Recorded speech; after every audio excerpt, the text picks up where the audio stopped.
Hi everyone, today we will talk about how to solve TikTok following glitch. To know how to fix or how to solve TikTok following glitch, you should just go to settings like this. You will click.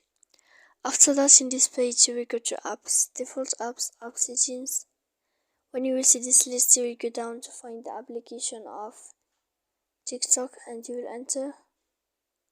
Then in this page, you should go to first stop. When you will end this, you will click storage.